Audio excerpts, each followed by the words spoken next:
Hello, everybody. Are you here? One second. Hey, Pesach Sameach. Happy Pesach. Happy Passover, everybody. How are you doing? Let me know who's here. We're going to be talking about Passover.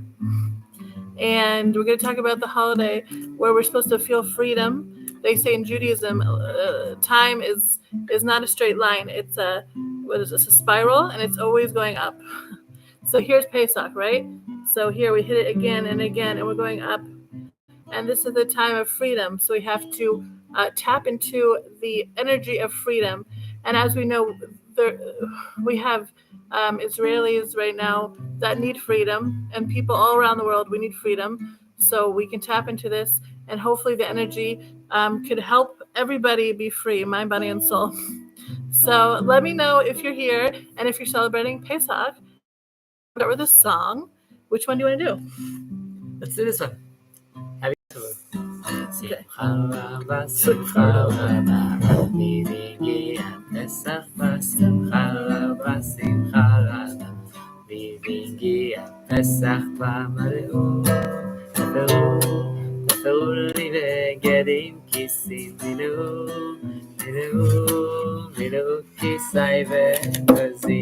Happiness, happiness, spring has come, Pesach's here. Happiness, happiness, spring has come, Pesach is here. They intended for me a special lovely dress, and they filled it with nuts just to impress.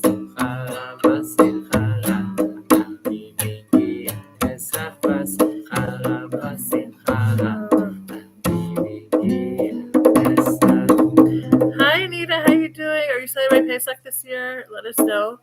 Hope you're doing well. So, Aylam, you want to tell us a little bit about Pesach and what it means for Jews or non-Jews around the world? Yeah, sure. So Passover is a very special holiday. It's actually the beginning of all Jewish holidays, which starts the yearly cycle from Passover, and then we have Shavuot and Sukkot. And Passover is really the beginning of people think that Passover should be sit together and enjoy our final redemption. And it's not true. It's really just the beginning of the story. Our first Seder, the first Passover we ever celebrated, was actually before we were free, when we were slaves in Egypt, right? Right. We already celebrated some sort of Passover commemorating our forefathers, Abraham, Isaac, and Jacob leaving exile before we were even in Egypt, but then hoping for a better future. So what's interesting about having a Seder night together is that opportunity to get the whole family and sometimes the whole community together in a mind focus on how we are still freeing ourselves. Every generation again, leaving Egypt is still relevant till the days to come when the world is fixed and Messiah comes and the world is a better place. We are still always getting out of Egypt in some extent or other. Right. Every holiday is not like a long time ago. It's actually tapping into that same energy today. So as we could tell, we celebrate on Egypt miracles that happened thousands of years ago. But as we know, the other day in Israel, there was a huge miracle where we were attacked and by Persia, which was Purim just recently. And we're talking about the rockets thrown at us from Iran. Yeah, and about 331 huge, as big as airplanes, came at us, and they caught 99%. They intercepted them, which was a total miracle. I literally went to bed thinking we're all going to die. I was praying over my kids, like, okay, and okay, well, let's go to sleep. And I woke up like it was a shock. So we not only can celebrate miracles happened thousands of years ago, this Passover, we can celebrate at our Seder table, hopefully continuous miracles for the Jewish people with God's help. Yeah, it's interesting also that what's the idea behind leaving Egypt? Some may say that it's just the story of the Jewish nation, but then we know that there are many nations and around the world that actually have a connection to the story. The Black Americans, that this is a theme in their gospel songs, and nation. It's basically the idea that a nation could be freed from slavery, and that there is a chance to move forward from where you're at to a better place. That is something that just did not exist in the human mindset before the Exodus. If you were born a slave, you were a slave for life. There was no question about it. And if you were higher in the status, that's where you're going to stay. Everybody in Egypt was basically a slave to one extent or other, because they were just stuck in their position. And then God came and took us out and forced, and other harsh things happened. There was always that notion that we could be free, because it was proven to be possible. Amen. Shada says she's cleaning for Pesach. Wow. I hope it goes well. I hope it goes fast. We just cleaned for Pesach our old kitchen, right? Why do we have to clean for chametz, Aylam? Why do we have to clear our house of all flour products that are like baked or leavening products, whatever we call it? Why do we have to do that for 1 week? Yeah, so there's many things that we know that we can or can't eat, right? And specifically chametz, leavening. Like meaning to eat kosher the whole year, but this 1 week. Right, this 1 week we really go wild about how much we clean for it. Right. Because so all year round we're obliged to eat bread and eat other leavening, other things that puff up. Yeah, it's like the Shabbat. It's like the main staple. It's the main staple. It's like the highlight is the challah, right? So, right. But once a year we're called to put all those things away from us and focus on something that is cracker. That symbolizes humility. The matzah, which is flat and doesn't bloat up, symbolizes humility. It is also an interesting note. So once a year we have to tap into humility. Humility, right? Only once. To the extent that we really have no chametz in our homes or in our hearts, and then afterwards, all year round, when we're eating those things, it's okay because we already adopted the sense of humility. Right. So meaning everything in life, it's good to focus on one thing. You can't focus every year on humility every single year. Let's eat matzah every single day of the year, right? So we take time once a year for a week to totally focus on humility, to not be so puffed up, to look at others, seeing them suffer, or to think that we are not so big and to make everything such a big deal like I do, right? To kind of just like breathe. God is in control. He is the ultimate everything. And I am just, a pizza matzah, I guess, for a week. God invites us to join in the act of creation and making the world a better place. But on Passover specifically, he took us out of Egypt without us having much of any reason, any merit. We were almost just as bad and as assimilated as the Egyptians. Yeah. But God, we kept three things. We kept our names. We kept our names. Our clothes. And we did not intermarry.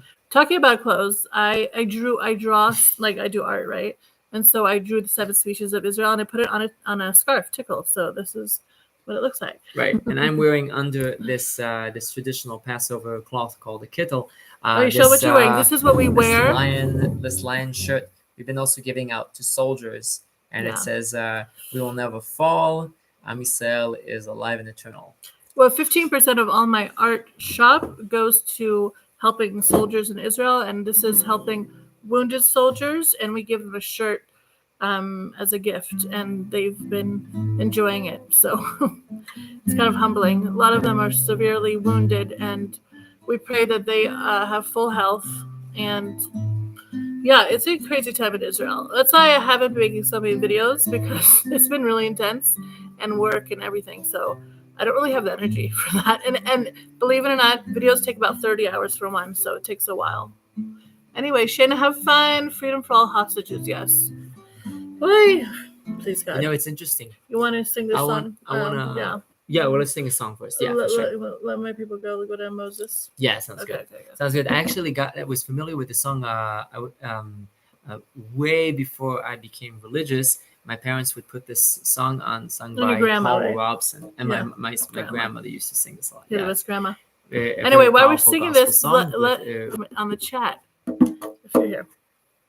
Israel land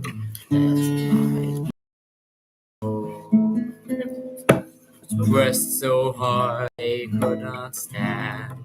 Let my people go down, Moses, way down in Egypt's land.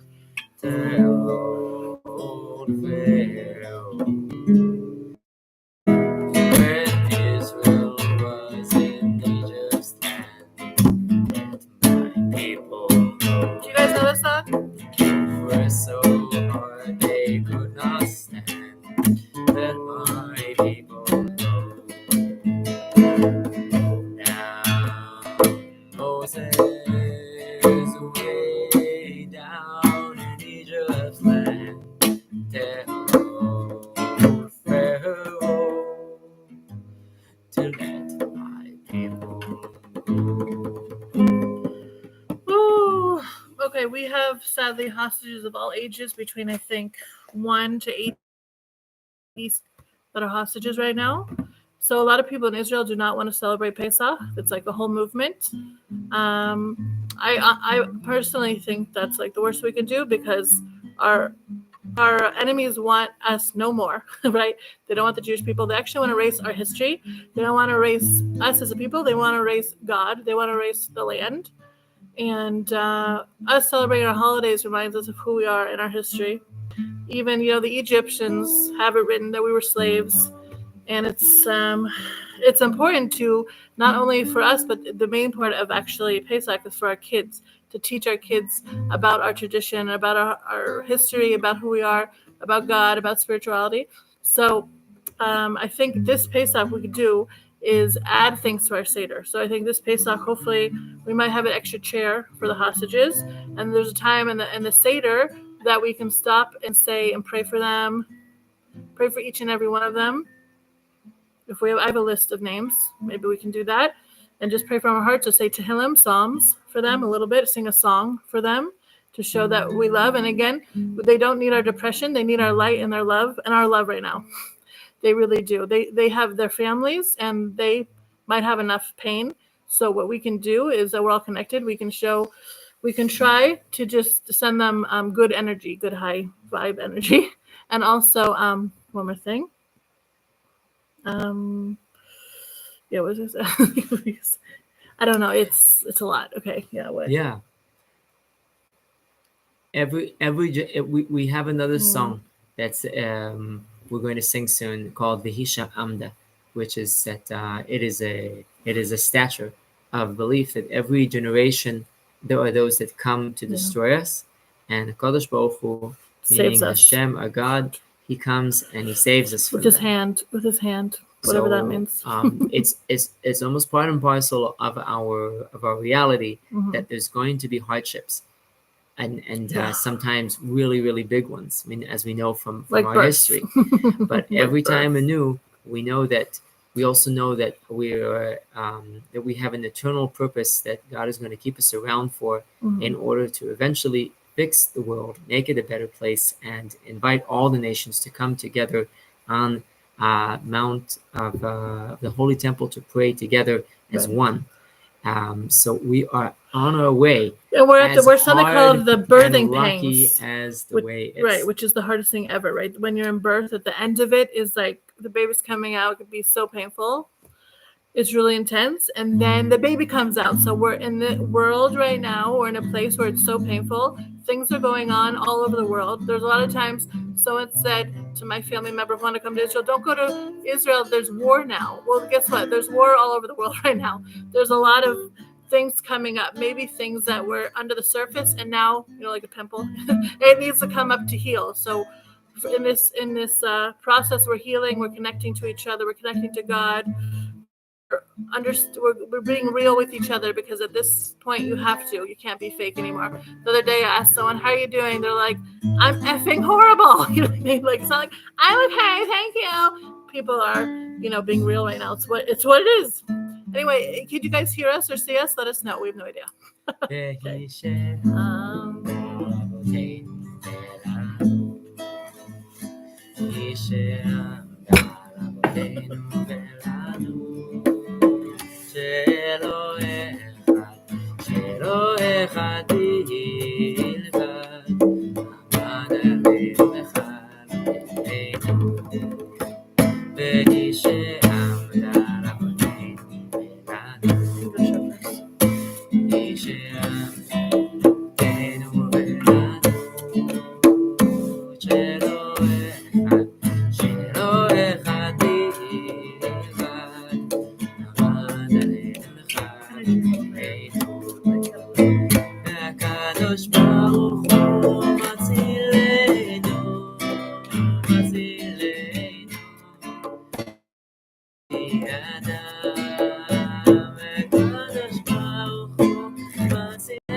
Also knew that not one alone stood upon us to destroy us, stood upon us to destroy us. And Hashem, our God, comes and saves us again from their hands. And Hashem, our God, comes and saves us, will come and save us. Every generation.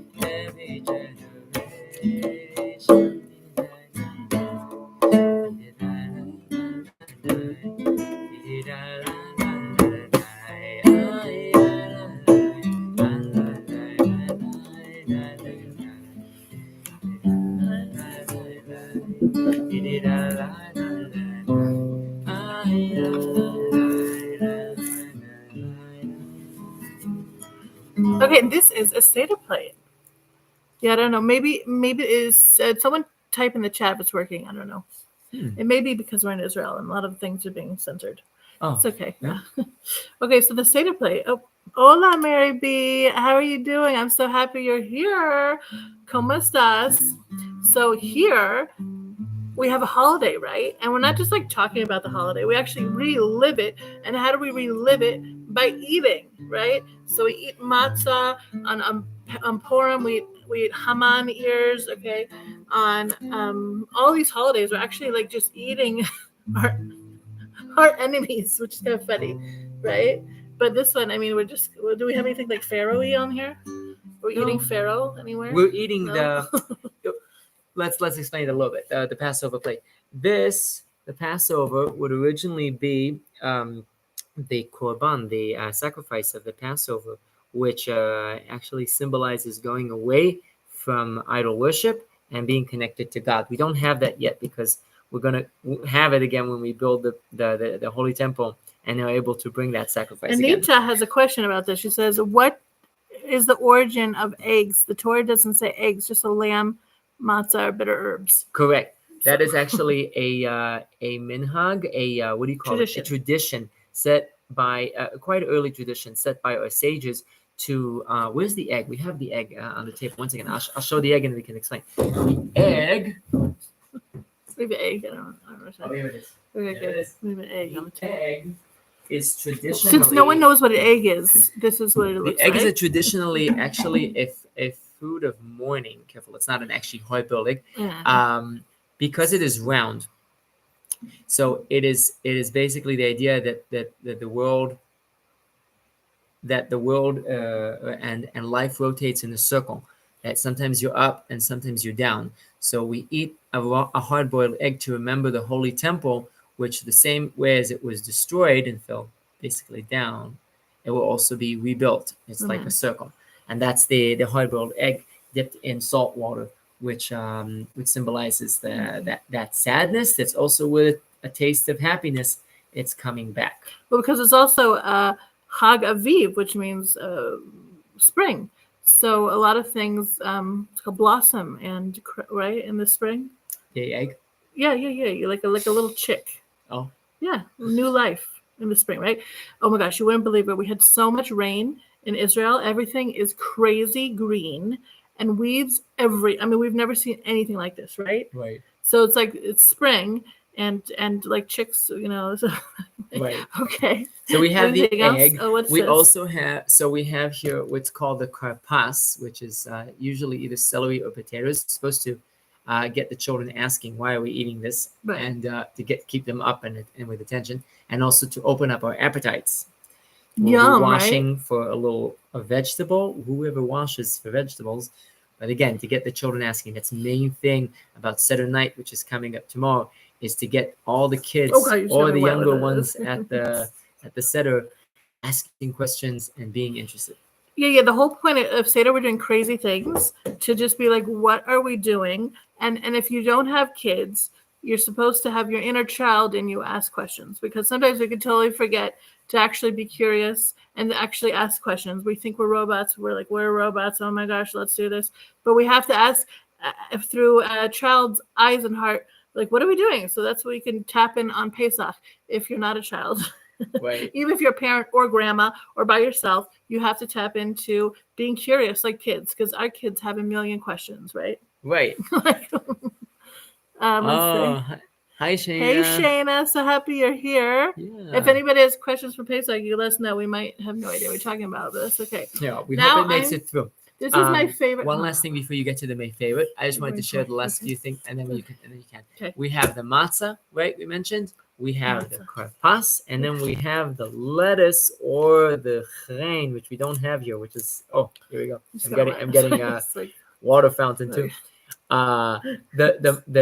The lettuce will be used by most traditions as what's called the maror, the bitter herbs. Yes. Now, lettuce is not exactly so bitter. Here it is. The first flavor is bitter, and then it has also sweet. Sweet so here, similar and bitter, idea that you have something that starts off as bitter and turns into sweet. Right. That's and there's a few other things that we'll be preparing for. We don't have them right now with us, and go for it. Okay, I have this amazing Haggadah. Here we go. It's by Rav Kook, Rav Soloveitchik, and Rav Shlomo Karlebach. And it's so amazing. Yeah. Wait. It's written by the three ideas from all of them, which is great. And so I'm gonna. What's it called? The night that unites. Yeah. Worthwhile. This is like the most amazing. I can read this like every worthwhile day. purchase. Mm-hmm. Okay. They have questions in here about the Pesach. So I'm going to randomly open to a page and ask us a question about Pesach. Okay. The question is, now that we've been redeemed from Egypt, hopefully, how do we fulfill our mission to better mankind? That's good. That's a good question to ask yourself, right? Because we all want to be free. Okay, then when you're free, what are you going to do, right? That's a good question. Hold on. Hey, Couch Potato. Devorah Shalom. It's a good question. You guys, if you want to answer in the chat, what would you do when you're free? Aylam, what are you going to do when you leave Egypt, when you to better mankind? When you're free. I'm really connected to a story. I don't want to get to it because it's a relatively long story, but I'll give you the gist of it, and I really connect to it. Is that there was this one Holocaust survivor says that what was freedom for him when he was released to the ability to give, because when they were basically enslaved in the concentration camps, everybody could only think about themselves and how they were going to survive to the next day. And when they left, finally, the opportunity to give to somebody else, that was true freedom for them. So that's something I really connect to, and for me, that's really freedom. The opportunity to give to someone else. That's practicing true freedom. Meaning, when he was in the Holocaust, he was so hungry he needed to eat for himself to survive. But now that he was free, he can actually give again. Yeah, they were able a bunch of men to share a piece of bread amongst each other, and not just to think about themselves. And that was like true freedom for them. Yeah. So that's something I really also, there's the same story about a lady who wanted to go to India by herself. She wanted to find herself, right? And she was talking to a Holocaust survivor, like, I just came back from India. I was trying to find myself. And the Holocaust survivor, old lady, said, what you just went to in India was hell. and I was in heaven in the concentration camps. And she was like, what are you talking about? You were in hell because you went to India for yourself and just to focus on yourself. And when I was in Auschwitz, actually, it's like, in a concentration camp, we also, all we had to, it was any way we could. So that was heaven while you were in hell, taking care of just yourself, you know? So that's a bit of a mind-blowing story. I know. It's kind of like the opposite we said, but different, because he couldn't really, he needed to survive in a way. Because she just defined heaven and hell as nothing to do with the external situation. It had to do with what you had, what you strive for and where your mind is at. Meaning Egypt is in your mind, or being free is in your mind. It's not where your location is, I guess. Yeah, we know that. I say just teach that because of righteous women did we actually merit to be redeemed from Egypt. One of the stories is that the women did not give up on having children after the men they just couldn't. They were so tired. Yeah, the women held up a mirror. You know, I was thinking about this. Like the women held up a mirror and they looked at each other in the mirror. Okay, and said, you know, look how, you know, she put like makeup on and stuff, and she goes, okay, I'm pretty. Look how pretty you are, and look how beautiful we are. Like sometimes you have to look from outside, right? And sometimes you have to look from inside. So it's like two things. Sometimes you can't be here I am all the time. Sometimes you have to be inside, and sometimes to be outside in a mirror, you know, to really see the future. Right. Interesting. Anyway, okay, if I was free from, the question is, after you're free from Egypt, what will you do good for mankind?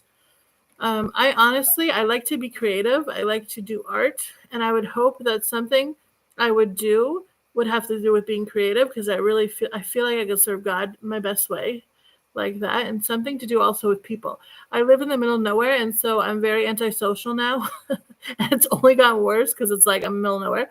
But I really love being with people in creative ways, not really just talking, but maybe being together with women doing art, not even talking, just like energy.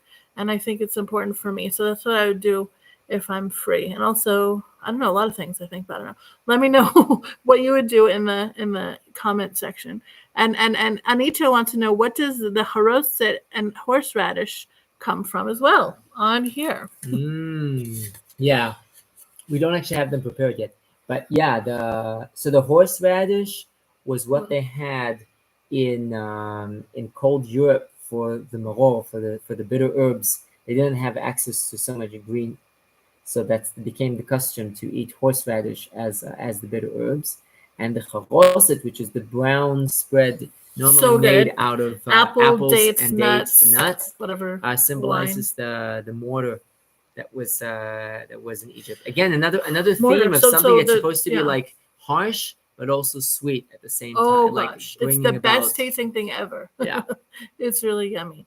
Yeah, the Jews are supposedly slaves, and we made things, like we made bricks. So it's the concrete that's, again, the Seder is not just sitting there talking. We're actually doing things. You know, a lot of people don't learn by talking like me. I have to learn by seeing, by tasting, by smelling. So this is what we're doing at the Seder. It's like a whole senses experience.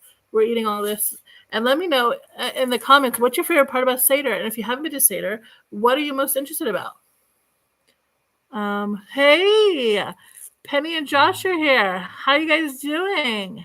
So good to see you. Now we're talking about wine or grape juice. Right. Why do we on have Seder night? Hold on 1 second. Let me do a question for them. Please. How many cups of wine do you think we need to drink, or grape juice on Pesach night? You have about 1 minute to answer. Okay. L'chaim. Maybe we'll sing a song in the meantime. Okay. Which is, you know what, we're going to sing this, and also have in mind those who are still slaves in the world. Slaves in our mind and body, and we all could be slaves, right? And we have to tap into people who really need freedom also. Right. And also, I don't know how to play this. I'm just doing it. So just don't plug your ears. She's four, you're right. Okay. Right. Well, she's a slave to trying. I'm a slave. Okay. We'll do this in English and Hebrew. Okay.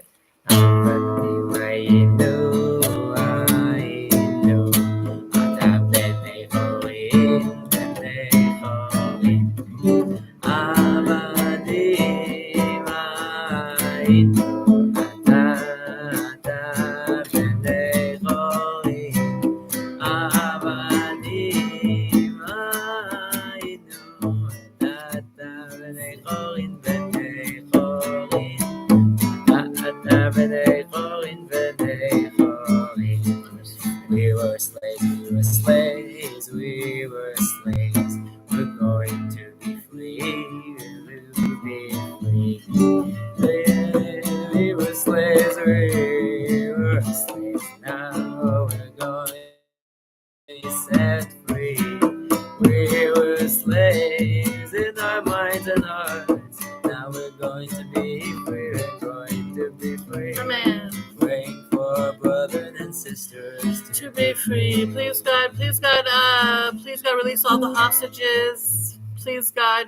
I know the people in the Holocaust, they were the number one people trying to find matzah to eat for Pesach, you know. I'm sure the people that are hostages are just dying to celebrate Pesach.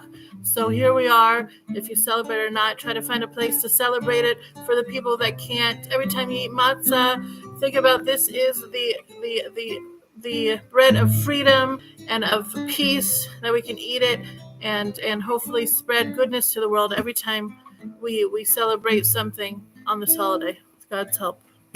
And Penny likes this. Okay, yeah, it's really fun. You can use it also as like this, you know. It's too bad, like, you know, the Arabs, they do this. Like, I would love to do it, like, you know, my chin, you know what I mean? But wait now. What does it say? Yeah. So how many cups of wine on Saturday night? Has anybody answered a question? Yeah, 444. You're right. Yeah. Brave Lily. C. Trace Jolie. I don't know how to say your name. I'm so sorry, but you're the best. Shayna got it. Josh and Penny got it. Thank you so much for the high dollars. You're so sweet. Again, we're doing a live. We haven't done a video ever because my energy is so off. There's so much going on, and so I feel so crazy. Okay, but we think about you guys every day. I pray for you every day. God, please, God, bless my viewers, my body and soul with everything good in the world. So I really do, because you guys are so, so special. So we're doing these lives to connect to you. You know, I don't really like doing these. I feel kind of like a crazy person or nervous, but it's okay. It's true. So we indeed have 4 cups of wine on Saturday night. They correspond to the 4 different words of freeing us. And I shall save you from Egypt, and I shall redeem you from Egypt. I will take you out of there, and I will, and one more, which I don't remember how to translate. Okay, but anyway, yeah, I take you out, I save you, I will redeem you, and I will bring you. So and then return you. And then it's interesting that there is one more cup that traditionally is filled up and usually not drunk, is left over for the next day, Eliyahu Navi, right. And that is the cup of redemption. And it's also in the next verse that God says, I will bring you to the land. So some people have the tradition of drinking that cup. Others will just have it on the table and cover it and then have make kiddush on it for the next day. Now, everything that we eat that's matzah and wine on this night, we are going to be leaning to the left to look like ancient kings. How they enjoyed. They lounge when they eat. They lounge, right, with like the palm trees, and they're eating grapes like this. Yeah, you know. So we're doing that. I'll give a small example. Amen. We do. It's very hard for me to lounge. We drink. Yeah, I love to lounge. I'm not a professional lounger. There he goes. Okay, you have to do that every time you drink grape juice, wine, or eat matzah. You have to lean to the left. Now, why the left? Because they say to the left. Yeah, to the left. They say that's the healthy way to eat or to digest. You have to lay on your left side, or the other side, right side. You could choke. That's what it says. That's why I do that. You guys are amazing. PK, shalom. Shayna's out for all the meals. Should she still prepare a Seder plate? What is Lily to say? We just brave Lily. Oh, you're so great. That is sweet. Thank you so much. So good to see all you guys. Wow, I'm not so good with communicating with others, especially on camera. I feel like a crazy person. But I'm happy you guys are here. I mean, talking to camera is kind of crazy, and I do a lot of editing when I'm doing videos. So that's this is like this is like, oh God, without editing. Oh no, but I'm trying. Anyway, so she asks, wait, hold on. If you're out for a Pesach, all meals, do you still have to prepare at your home with all the things on it? That's a wonderful question. Because we've been going out to Seder night for years now and haven't had it on our own basically since Corona. I think Corona which was a really great special. It was special. You don't have to. Some people will bring their own Seder plate because they want to have their own like their own thing. Or you can, We're cool with having other people set a plate. The main thing for us at least for me, that's the most important thing is to bring my own to bring important perspectives to the Seder night, and especially to get the kids involved and interested. This year specifically, we're going to be having our Seder with a family that have kids the same age of like ours. Brothers, sisters, our kids. Now and it is crazy. It is exactly. It is going to be a real challenge because on the one hand, it could be really fun and they're really great. These people, amazing. On the other hand, there is that our kids love to play. Our kids are going to run off and play instead of like actually have the Seder. But we're preparing the kids so that we're going to be together and do this. And we're going to ask questions. The main thing is connect to your kid. Okay, if your kid is not the one, like you ask a question, they don't want to ask a question. You connect to your kid another way. You have to connect in a way that will work because every neshama, every soul is so different. One will be like, we have drawings that they do. We'll bring out the drawings they do and say, okay, what are the 10 plagues? And they'll tell her with the drawings, you know what I mean? Because they like to draw. We have to connect with our kids. Why? Because if we connect with our kids and if we is fun and happy, they will want to continue this tradition. If it's going to be horrible and they're miserable and they're not connecting, if they're not connecting, as long as there's a happy atmosphere and they're connecting, that's all we need. Nothing is perfect. Usually what happens is you start the Seder and everyone spills their juice on the matzah and everyone's freaking out. Okay, that's usually how it works. And there's no Seder in Seder. Okay, there'll be no your Seder. So don't worry. There's no Seder in anyone's Seder. It's the Seder of your family. Seder means order, okay? So just know that no one has a normal Seder and that we're trying our best. We're trying to connect to our kids, to our inner child, to be curious, to ask, who am I? Why am I doing this? And everyone can ask that for themselves. Okay? Right. What else? We're going to ask one more question. Oh, actually, okay. You know what's fun? Okay, so anyway, I also made this. Everyone likes to have it's a matzah cover, okay? We cover your matzah. So we get this. I'll maybe give you a special coupon code on the description, okay? For next year. If you want to order it, I'll give you a good coupon code. It comes with a matching afikoman bag. Now, what is afikoman? It's actually dessert, okay? It's the matzah we save for last. In the beginning, we put a little piece of matzah in here and we hide it. And our kids have to find it. So what I heard from Rabbi Y.Y. Jacobson, okay, is something very interesting about the afikoman. Why do the parents or the adults hide it for the kid to find? And they bring it to you and you give them a present. So Rabbi Y.Y. Jacobson said, we all have things we have to work on spiritually or with our characteristics in life, right? We all have character traits. We all have issues, right? Right.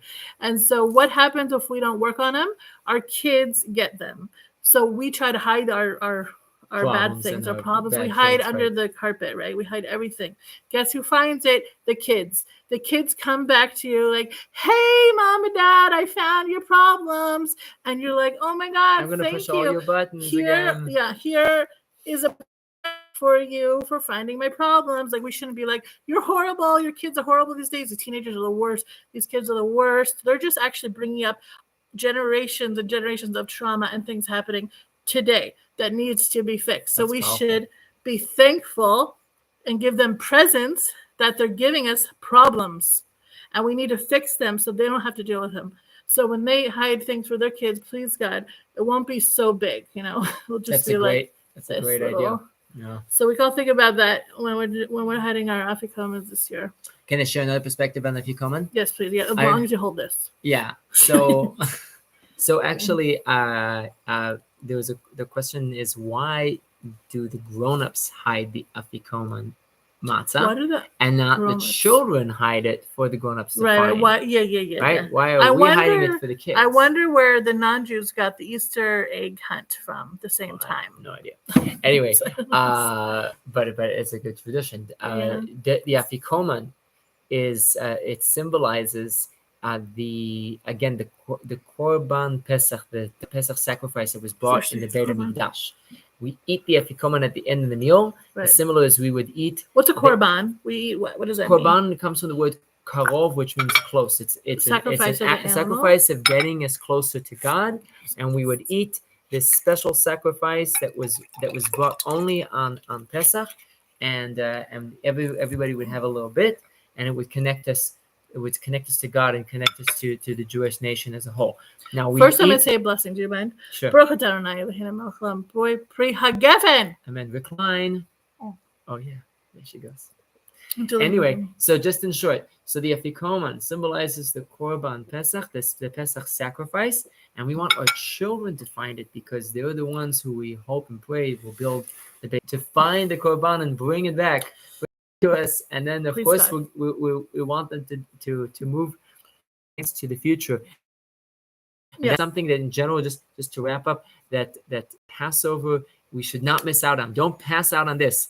It's not just about the past. It's about the future.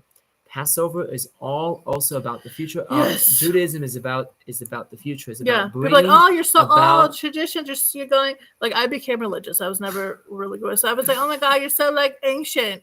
What you're doing is so old and gross. This is what literally people told me before. Why you do ancient things that's so like weird and so passe? It's past. It's so 3,000 years ago. That's basically saying like, why are you eating organic food? That's so like gross. Like, no, that's actually old and how it's supposed to be. Okay, right? Anyway, what are you gonna say about that? Yeah. So really, if you understand that it's not about just the past. It's not it's not anachronistic. It's about where we see ourselves towards a notion of how to make the world a better place. Now Josh and Penny actually asked the question about. Wait, I want to. So one more thing. Yeah, please. What is the Beit Mikdash, the Holy Temple? It is the address of God's home. It is the place of holiness, of happiness, of health, of everything, healing, everything we pray for. Okay, everything. It's like and it's also like the spiritual Disneyland, as I say. Miracles happen there for the whole world. So that's what we're praying for. We're praying for peace and healing for the whole world, and that's what this place brings spiritually to the world. So anyway, what are you wearing? Right. So somebody asked, right, Josh and Penny, it's a good question. So this thing that I'm wearing is not a doctor's coat, although it has sometimes it looks a little bit like it, but it's more frill and what do you call it? Like special decoration. This was worn traditionally first at our wedding. I wore this as a chatan, and traditionally I'm supposed to also be wearing this when I pass. But we all wearing it, and holidays. It's actually exactly that. It's connecting us. Show and put it together. It's actually a cloth that connects us to our past and to our future. Pure. Not only wedding dresses, okay? This is in Judaism. The men wear the wedding dress. The men also wear a wedding dress. And white resembles purity. When you're married, everything is, you have a clean slate, you're pure again, angel, like you're just born. It's your birthday, okay? So that's why we both wear white. He's not wearing a black suit. He is, but he's wearing a white dress over it. Right. Robe. Right. And we're supposed to have the wedding. This wider mindset of that it actually like connects us throughout our whole lives. The marriage in some ways the beginning of a new life. The time that you pass is the end of life, but it's also the beginning of the next world. Your birth. So it's your soul is birthed when you're dead, and then your wedding, you're birthed again as a couple.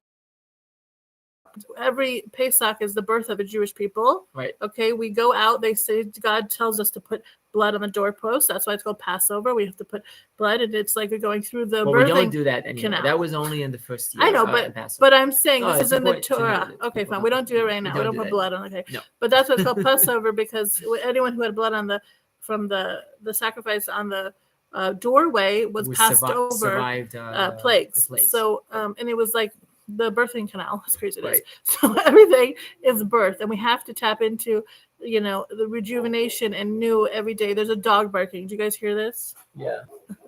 Dog is released. Anyone else have something to say? We love to hear you guys. We really love you guys. I'm serious. I live in the middle of nowhere, and I was like, what am I gonna do? And so I made crazy cooking videos, and then I didn't know that I would be connected to amazing people around the world. So I'm in shock. And so say hi. Also for Pesach, a lot of you guys got this table runner. Show them of the splitting. What's it called? The sea splitting. Hold up. Hold it up. Can't see. Oh, here. There we go. We're sitting this. They're splitting the sea on Pesach. What does this mean? The sea was split for us. Now, someone, a physics person who has a doctorate in this, said what happened the other day in Israel, where we were attacked by Iran, that it was to the miracle as equal as the miracle of splitting the sea. It was not normal, and we have to be so thankful. Scientifically, it would make sense that 90%, that 99% of the rockets were intercepted. It said it was physically impossible, considering the level of the machinery and what the companies promised that it could do. It was just had to be the hand of God. Had to be the hand of God. First of all, it says whoever blesses Israel will be blessed, and whoever curses Israel will be cursed. So it's not about really the Jewish people. It's actually about representing God in this world. So God went to every nation and said, will you be my representatives? And they said, no, I like to steal a little bit. No, I like to do this. And one person, the nation, said, oh, fine. We said we will do it no matter what it says. That was Jewish people.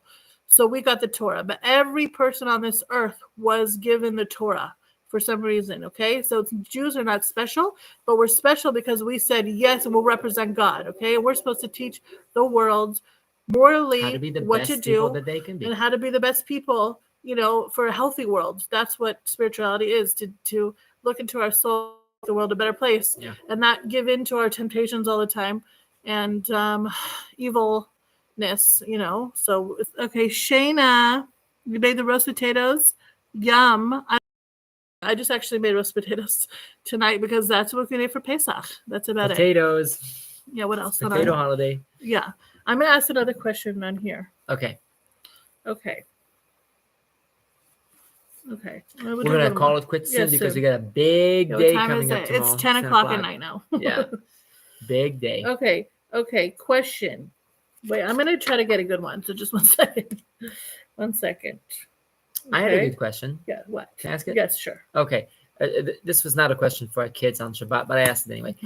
But so why did God take us out of Egypt instead of just making us conquer the Egyptians and taking over Egypt? Right. Why were we brought out of Egypt to be brought somewhere else? Okay, what? Why? So meaning, anyone know why? Yeah, why were we taken out of Egypt? Just kick the Egyptians' butt, right, and we'll just I like Egypt. Like, just kick the Egyptians out and Pharaoh. Like, powerful and its oppressors, and they will overthrow the king. No, but people get used take to over. Places. Yeah, like, so why not? Why not keep us in Egypt? I think the top 3 stressful things in the world is moving, right? Among the top 3 things, so right? Moving, it's like and building married. a house. I don't know which one, but meaning, like, why would I want to move? Like, God, could you just like free me here? Well, he said Shane had something. He said when Hashem offered his Torah to nations, some of the people in these nations accepted. Yes, Shana. Right. And those people, right. Shana, there's people that wanted to accept the Torah and that were not the majority. Supposedly, according to our sages, became afterwards converts. Yes, and they came back. One extreme example is the portion where the Torah is given. The Torah is named after his name is Yitro. Moshe Rabbeinu's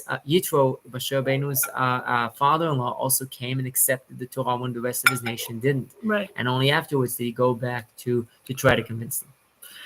Right. No, so before Mashiach comes, before redemption comes, it's our sages, or it's written somewhere, there's going to be a lot of converts. After redemption comes, truth is going to be in the world, so everyone will want to be Jewish. So we can't do that. We need people from everywhere. So right now, as we can tell, there's a lot of converts coming up from around the world. I just heard the other day, there's also tribes of Israel that are lost. How many are they? 2, 3? 10. 10? No way. 10. I forgot. Sorry. I was going to say 10, but I was like, that sounds too much. 10. Okay, fine. There's 10, okay? And they're supposedly in the middle of nowhere. They're holy like they were in the Beit Midrash. They are so holy, and they're in the middle of nowhere. No one can get them to them, somewhere in like Tibet, like in the middle of mountains, in the middle of nowhere. And once redemption comes, they're going to be coming back, but on an airplane, I don't even know, on a donkey, to Israel. Isn't that amazing? They've been doing our traditions of Pesach, of Passover, of Rosh Hashanah. I mean, in the middle of nowhere. Could you believe this? I'm like in shock. I saw a documentary. They've been there for thousands of years. I saw a documentary recently about this boy went to like college and he visited his dad in like Tibet, somewhere like Tibet in the middle of nowhere. He had to go 5 days on a donkey to visit him, right? That's how he visited his dad. So, I mean, these Jews have been isolated from the whole world for thousands of years. It's so amazing. It's like mind-boggling. So it's so exciting that these days are coming. And it also says before redemption that there'll be something going on with Persia, with Iran. And this is what's going on. Iran is everywhere. Okay, so so this means that good things are coming. So as bad as the news looks, we have to look into the Torah, okay? We can't listen to the news all the time. We have to look into the Torah, and the Torah says, hold on to God, and good things are coming, and that has to do with Iran, okay? So it's actually, we have to hold on to good things. So I'll just share one small perspective that I have on why God took us out of Egypt. Okay. Because Egypt was a land that was stuck on its own. If we would have stayed in Egypt, in some ways, even if we had overthrown the Pharaoh and the Egyptians, we would still be slaves to the mindset of Egypt, which is that nothing changes. If you look at the tradition of Egypt, you can see that, at least the ancient Egypt, that things were like all about keeping things the same. Pyramids, they stay a long time the same way. Sand and heat preserves. The whole mindset, and they wrap themselves up like a mummy, right? They wrap themselves up. Preservation, right? And coming to Israel, now that is already a land that requires us to pray for there to be rain. It requires us to work the land. We don't have the Nile. Natural. We don't have natural water like the Nile. Exactly. We have to pray for rain to eat. So it's a land that's begging us to change, right? And that requires us to make a step to always be like ahead of ourselves, to work better. Otherwise, we don't get to keep it. Right. So Israel, you have to be really real to live here. Right. There's things that happen all the time. It's not easy. Aylam was born and raised in Israel, and a lot of these wars is very hard for me. I was born in California, right? Everyone's like, "Hey, how you doing? Everything's good." And like, when things happen, I'm freaking out, praying for my life. And Alam's like, "I'm sleeping." He's like, "I'm sleeping. It's okay. Don't worry." I'm like, "What?" Wake up and pray early. He's been through wars since he was born, okay? And it's very scary for me. So people of Israel are so real. They deal with things all the time. And sometimes it's just part of them. So they kind of get numb a little bit. I don't understand, but I'm freaking out. Anyway, do you make your own matzah? That's a good question. Oh, I would love to. Unfortunately, haven't had the opportunity to do it with. You need like a kosher oven for Pesach, only really, really hot, with 18 minutes and stuff. Yeah. It's hard to get away from it. We did do it once when I was pregnant with my first child, and we made matzah. We rolled it out fast, 18 minutes. Right, the clock. 18 minutes has to be done, start to finish. 18 minutes. Oven. It was so good. The matzah was so good. We brought it to our host, and we loved it. It tasted amazing. So we should do it sometime. Right. Anyway, okay. So I think we're going to do a couple songs and wrap up. We want to bless you guys that if you're Jewish or not Jewish, you're going to tap into this energy of the world now of freedom, that everyone will be free, all our hostages, everything, our neshama, our souls and our bodies, we're hostages in our bodies, God.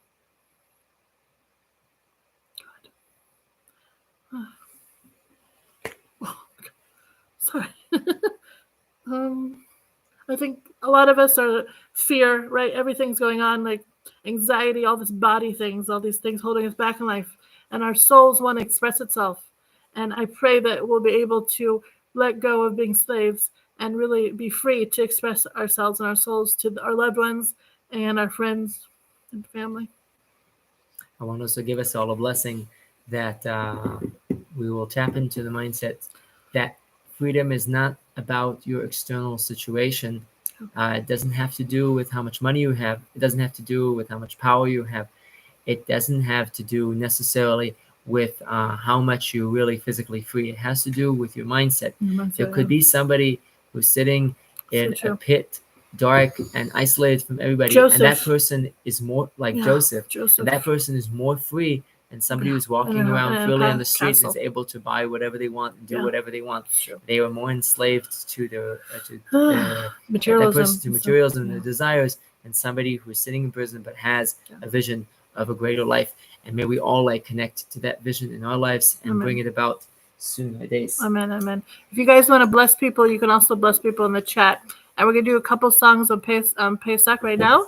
And we're going to see you guys hopefully soon. Again, I haven't done videos in a while because there's a lot going on and it's hard for me to emotionally do videos. But I think of you guys every day and hopefully we can connect on lives more often. Yeah. So Hagsamek, everybody. You're the best, really. This song, Dayenu, some of you might be familiar. Basically, the most amazing message is that we're saying, thank you, God. Here we go.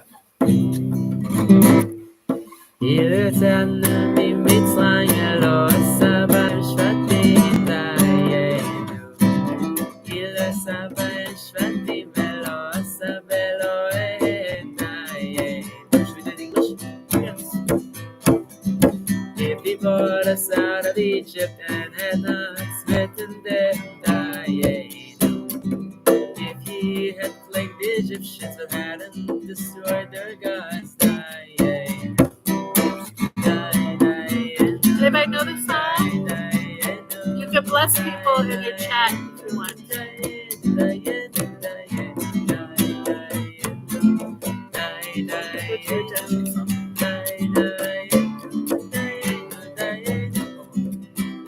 Brought us out of Egypt and gave us the Torah, if he gave us the Torah and didn't give us the Shabbat,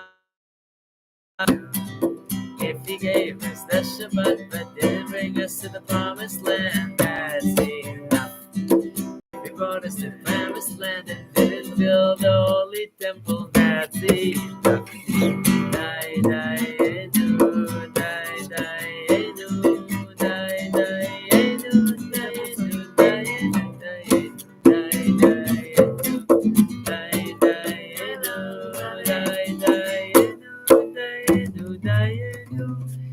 So this song that we're going to sing is you must know it. It's by Bob Marley, and my grandmother used to sing this at Seder night, called Redemption Song. It's a real amazing light of an international song of redemption, connected to the Jewish story. And his grandma was the opera singer, was an amazing singer. So yeah, we loved her so much. Actually, my sister's nice.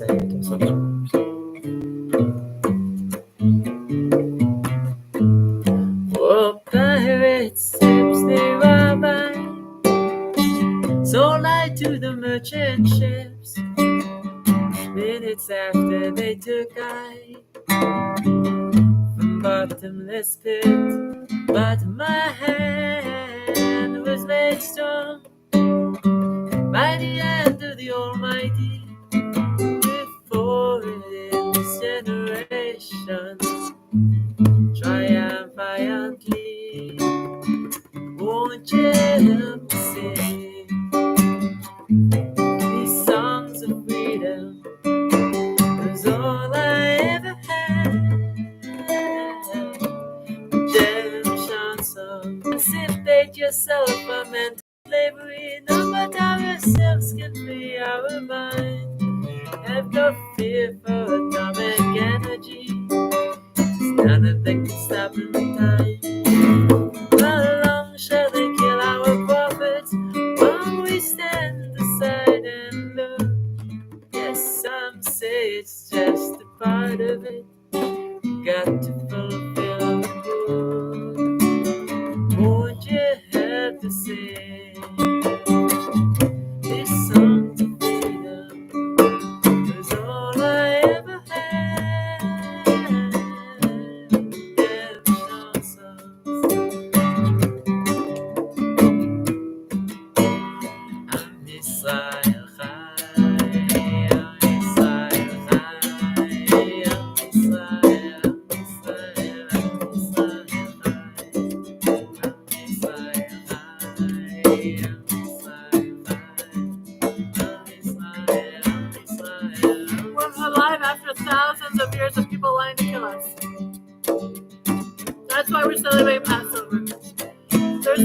people that were so small that started when China started, and China now is billions, and we are so little, and we're trying to do good in the world, and we're celebrating with all the world.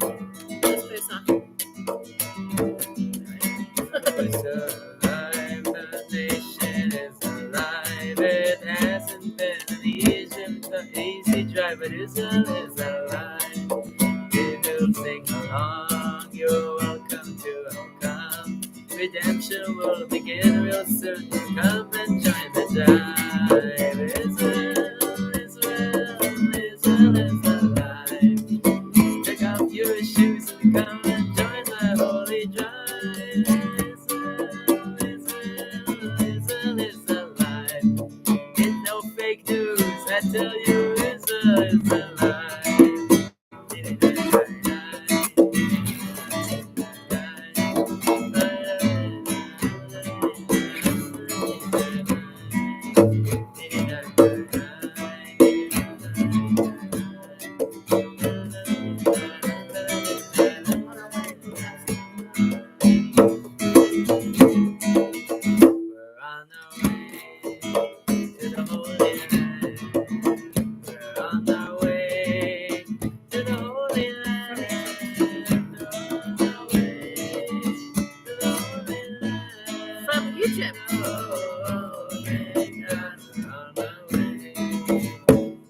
Your fellows to go with us. I asked my mom to come with me. I asked my dad to go with me.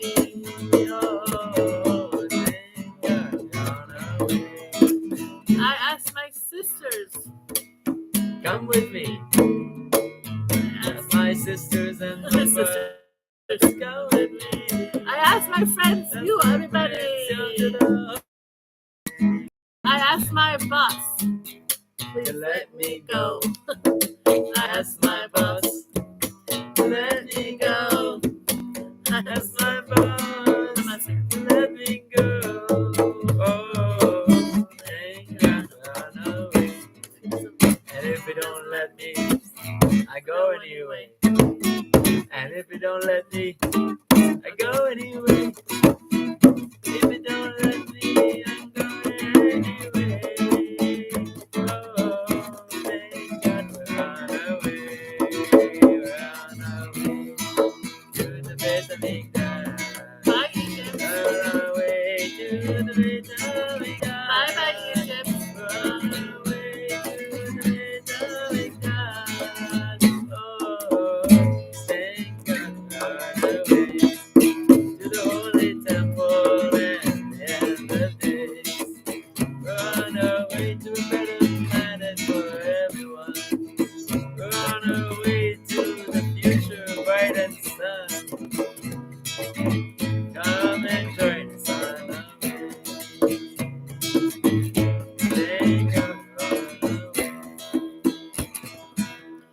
Okay, we hope to see you soon in a place where everybody gets together with peace and love and healing, and with their families. I know a lot of families are broken, and we pray God will put us together again very soon. All the kids, all the siblings, all the parents, all the grandparents will be together. All the people will come up. For anybody that answered your questions that wrote here, you're welcome to also contact us directly at Nash. Want to mention what it is? JewGotItCO@gmail.com. I'll put it in the description. Also, I'm going to give you guys 10% special discount for my viewers at my art shop, and 15% goes to wounded soldiers. I also, real fast, I just got, this is a fun apron, so you guys could cook in style. Okay. Cooking species. All right, anyway. Happy Passover, everybody. Pesach Sameach. Okay, Pesach Spiritual, you guys are amazing. We'll see you guys hopefully soon. Bye. See you in Jerusalem soon. Amen.